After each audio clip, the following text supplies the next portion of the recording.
শাহিন, শাহিন, বাইরে আসো।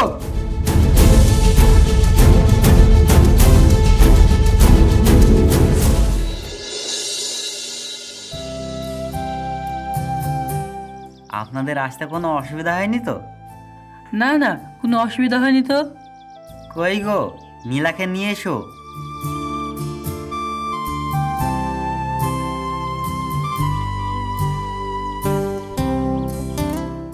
এই হলো আমার একমাত্র মেয়ে নীলা। আসসালামু আলাইকুম। ওয়ালাইকুম আসসালাম। আমি হলাম ছেলের মামা। বেয়াই, আপনি কিছু মনে না করলে একটা কথা বলতাম। বিয়াই বলে যখন ডাকলেন তখন আবার সমস্যা কিসের? বলেন বিয়া সাহেব। আপনি ছেলের মামা হলেও আপনাকে দেখে ছেলের বাবা মনে হচ্ছে। আমার বিশ্বাস আমার মেয়ে আপনাদের ঘরে গেলে সে অনেক সুখে থাকবে। আচ্ছা মা, এখানে তো সবাই নিজেদের লোক। মা, তোমার ঘুমটা একটু তোলো, তোমার মুখটা একটু দেখি। বিআই সাহেব, নিজের মেয়ে বলে বলছি না, আমার মেয়েটা কিন্তু লক্ষ্মীর মতন দেখতে। মাশাআল্লাহ, মেয়ে আমাদের খুব পছন্দ হয়েছে। হ্যালো বাবা, মেয়েটাকে এই আংটিটা পরিয়ে দাও।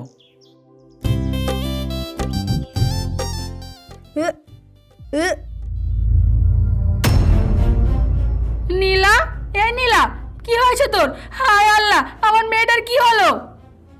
কই গো, এদিকে একটু এসো।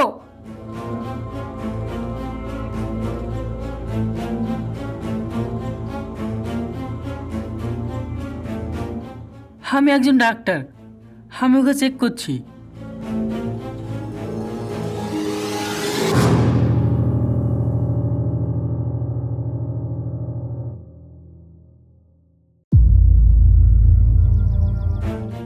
বিআই সাহেব, আসলে আমার মেয়ের কোনো অসুখ নেই, কখনো সর্দি জ্বর হয় না। সারাদিন লেখাপড়া করে তো, ঠিক মতন খায় না, তাই একটু দুর্বল হয়ে গিয়েছে। চুপ করুন আপনি, আমি একজন ডাক্তার। আপনারা আমাদেরকে ঠকাতে চাইছেন? আপনাদেরকে পুলিশে যাওয়া উচিত। পুলিশে দেবেন কেন? কি হয়েছে একটু খুলে বলুন। কি হয়েছে বিআই সাহেব, একটু পরিষ্কার করে বলুন তো। চুপ করুন আপনি, আমাকে বিয়ে ডাকার আপনার অধিকার নেই। আপনার মেয়ে এখন প্রেগনেন্ট। কি বলছেন আপনি এসব? আমি ঠিকই বলছি, আপনার মেয়ে অন্য একটা ছেলের সাথে লটর পটর করে প্রেগনেন্ট হয়েছে, আর এখন অন্যের ফসল আমাদের ঘাটে চাপাতে যাচ্ছেন। এসব আপনি কি বলছেন? আমি যা বলছি সত্যি বলছি, বিশ্বাস না হলে আপনার মেয়েকে জিজ্ঞেস করুন। মা নীলা, ওনারা এসব কি বলছে? আমি ভাবছিলাম আমার ভাগ্নিকে গ্রামে একটা সরল ছাড়া মেয়ের সাথে বিয়ে দেব, আর এখন দেখছি শহরে থেকে গ্রামে মেয়েরাই গিয়ে। চল ভাগ্নে।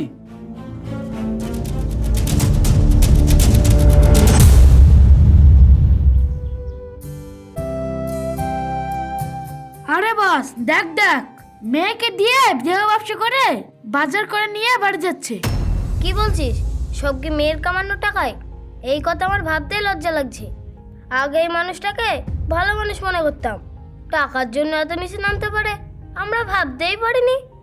আর বলিস না, বাইরে থেকে সাদা মানুষ, ভেতরে কালো, তলে তলে মেয়েকে দিয়ে কি সব কাজ করাচ্ছে। এরকম কুলাঙ্কার মেয়ে যদি আমার ঘরে থাকতো তাহলে আমি কবে গলা দড়ি দিয়ে মরে যেতাম, না হয় মেরে ফেলতাম। চুপ কর, গলায় দড়ি দিলে তো আমাদেরই লস হয়ে যাবে। এত সুন্দর মেয়ে আছে, সময় হলে আমরা একদিন যাব। ভালো ভেবেছিলাম রে, কিন্তু আসলে ভালো না। মেয়েকে দিয়ে দেহের ব্যবসা, এটাই তার আসল রোজগার।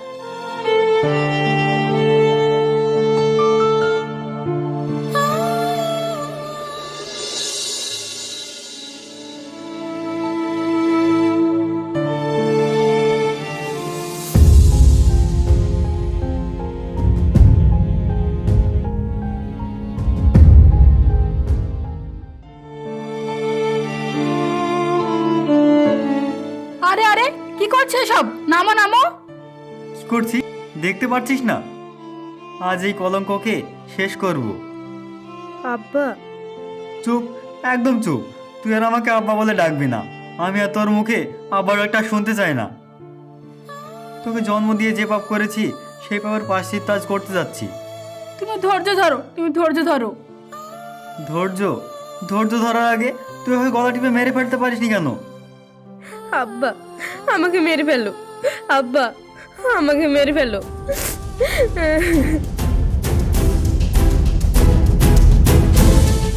শাহিন, শাহিন, বাইরে আসো।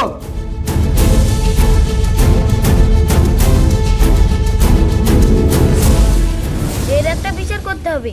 যে বাপ নিজের মেয়েকে দিয়ে জঘন্য কাজ করায়, সেই সমাজে থাকার কোনো অধিকার থাকে না। এতে আমাদের যুব সমাজ নষ্ট হয়ে যাবে।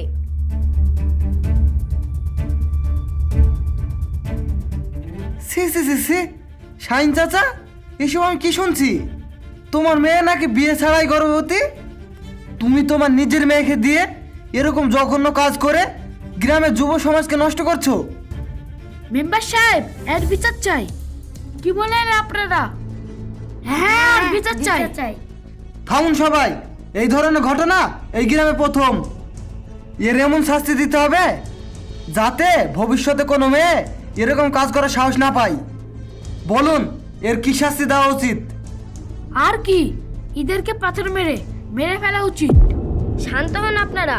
আপনাদের দাবি মেম্বার সাহেব বুঝতে পেরেছেন। মেম্বার সাহেব, আপনি বিচারের রায় দেন।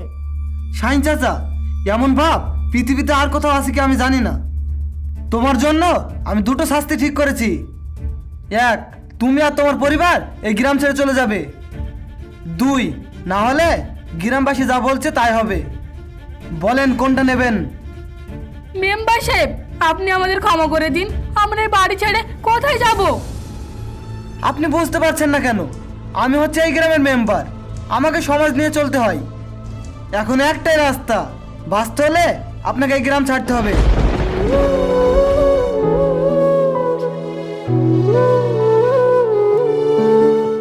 আপনার পা ধরছি, আমাদেরকে বাঁচতে দিন। পা ধরে কোনো লাভ নেই। যে মেয়ে বিয়ের আগে গর্ভবতী হয় তাকে আমরা এই গ্রামে রাখবো নাকি? মনে হয় আপনাদের ওকে জন্ম দেওয়াই ঠিক হয়নি। তুমি কিছু বলছো না কেন? ঠিক আছে, আমরা চলে যাব, আমরা চলে যাব।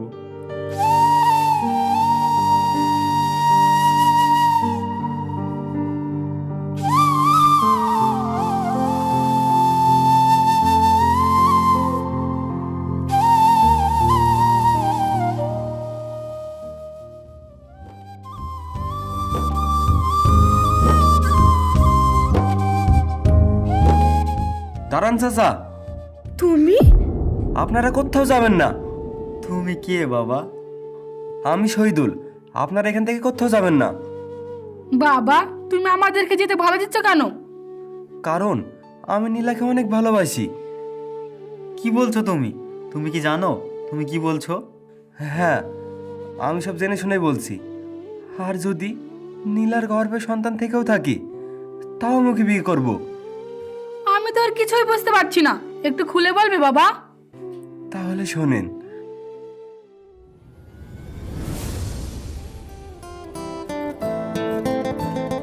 আমাকে চিনতে পারছেন? সেই দিন আপনার সাথে দেখা হয়েছিল। হ্যাঁ, আপনি কান ধরে দাঁড়িয়েছিলেন না? সরি। না না, কোনো সমস্যা নেই। আপনি কোথায় যাবেন? এখানে রিক্সার জন্য দাঁড়িয়েছিলাম, বাড়ি যাব। আচ্ছা, আপনি যদি কিছু না মনে করেন, আমি আপনাকে ওখানে পুষিয়ে দিই। না, আমি একলাই চলে যেতে পারবো। আমি কি এতটাই খারাপ ড্রাইভার? না আপনি ভাবছেন সমাজ কি বলবে? ঠিক আছে, আপনি একটা কাজ করুন, আপনার বাড়ি আসার আগে নেমে পড়বেন, তাহলে তো কোনো সমস্যা নেই। আচ্ছা ঠিক আছে।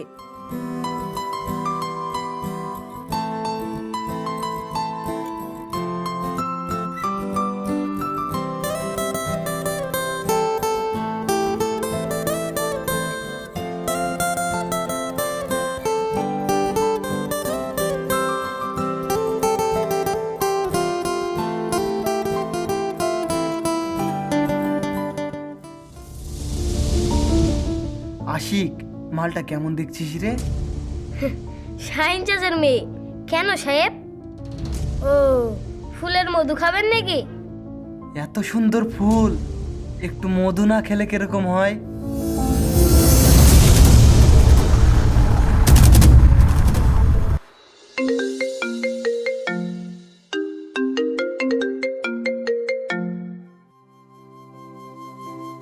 হ্যালো। কি যখন তখন ফোন করো কেন? আমি তোমাকে বলিনি যখন আমি মিস কল মারবো তখন তুমি ফোন করবে? ভাগ্য ভালো আব্বা মা রান্না করেছিল, সেই জন্য ফোনটা ধরতে পারলাম। তোমার কথা খুব মনে পড়ছিল তাই। তোমার যদি বিরক্ত লাগে তাহলে আমি ফোনটা রেখে দিচ্ছি। আমি তোমাকে একবারও বলেছি ফোনটা রেখে দিতে? ওসব বাদ দাও, এখন তুমি কি করছো? এই তো তোমার কথাই ভাবছি। তোমাকে দেখতে না খুব ইচ্ছা করছি। তোমার বাড়ির সামনে যাই? তুমি কি পাগল? এত রাতে আমাদের বাড়ির সামনে আসবে? একবার যদি ধরা খায় না তাহলে চোরের মতো গাছে বেঁধে পেটাবে। ইস, আমি কি চোর নাকি? তুমি চোর না, চোরের থেকেও বড়। না হলে কি তুমি আমার মন চুরি করতে পারো? ও, এই ব্যাপার। তাহলে আমি তো তোমার মন চুরি করার জন্য চোর ডাকাত সব কিছু হতে রাজি আছি। পরে কথা বলবো, এখন রাখি, মা আসতে পারে। কাল দেখা হবে। এই শোনো,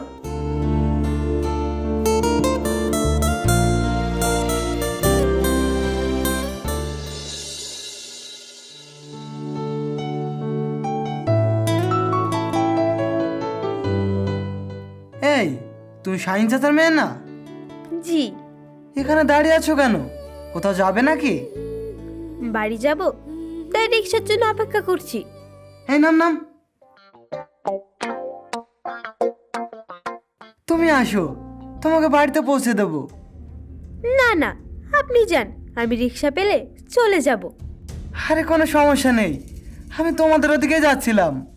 তোমাকে নামিয়ে দিয়ে শাহিন চাচার সাথে দেখা করব। বসো বসো।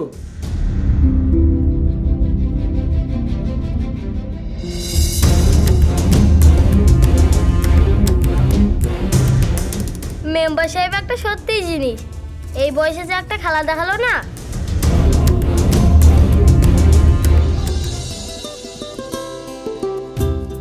আর বলেন না চাচা, মেম্বার হয়ে যে দায়িত্ব পড়ছি না, আজকে এর বিচার, কালকে ওর বিচার, খালি বিচার আর বিচার। বাবা, তুমি আছো বলেই তো এই গ্রামের মানুষজন সব ভালো আছে। আমাদের মতন গরিব ঘরের ছেলে মেয়েরা এই সমাজে মুখ তুলে বাঁচতে পারছে।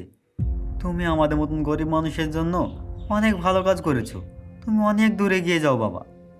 কি বলেন চাচা, এগুলো তো আমার কর্তব্য। ঠিক আছে চাচা, তাহলে আজ আমি উঠি।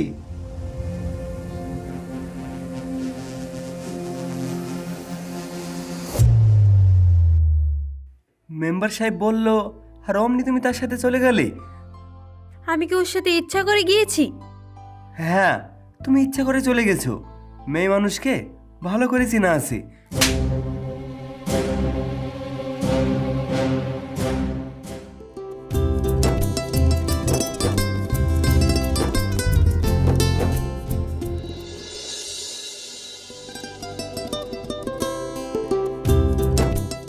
আশিক, ওই শাহিন চাচার মেয়ে নাই? ওই মেয়েটাকে না আমার খুব মনে ধরেছে রে। মেয়েটা অনেক সুন্দর। ও, বুঝতে পেরেছি। পাখিটাকে খাঁচায় বন্দি করতে হবে। হ্যাঁ, কাজটা এমনভাবে করতে হবে যেন সাপও মরে আর লাঠিও না ভাঙে। মেম্বার সাহেব, আপনি কোনো চিন্তা করবেন না। আমি যেভাবেই হোক পাখিটাকে খাঁচায় বন্দি করার ব্যবস্থা করছি।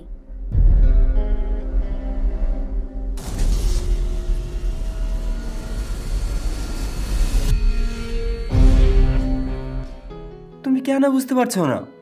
আমি তোমাকে ছাড়া বাঁচতে পারবো না। প্লিজ তুমি আর পাগলামি করো না। আ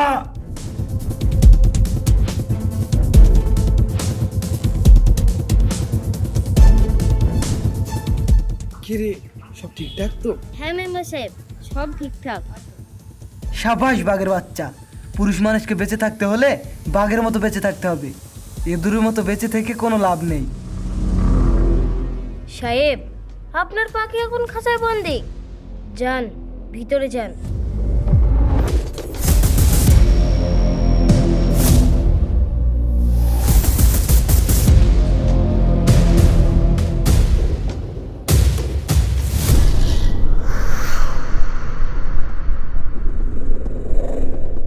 প্লিজ আপনি আমাকে ছেড়ে দিন, আপনি আমার এরকম সর্বনাশ করেন না।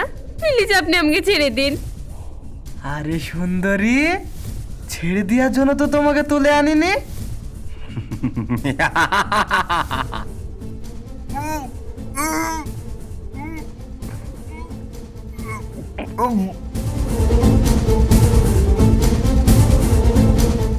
ভিতরে মনে হচ্ছে খেলা শুরু হয়ে গিয়েছে। ভালো করে শুনে রাখ, আজ এখানে যা ঘটলো কাউকে যদি বলিস তাহলে তোর বাবা মা আর এই প্রেমিককে একবারে সোজা উপরে পাঠিয়ে দেবো।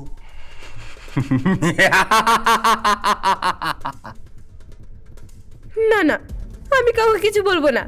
দয়া করে আপনি ওদের কিছু করেন না। এই ভয়টা যেন সব সময় থাকে। আজ তোকে আমি ছেড়ে দিলাম, কিন্তু মনে রাখবি তোর প্রেমিক এখন আমার কাছে বন্দি। আমি চাইলে তোর প্রেমিককে সোজা উপরে পাঠিয়ে দিতে পারি। প্লিজ ওর কিছু করবেন না।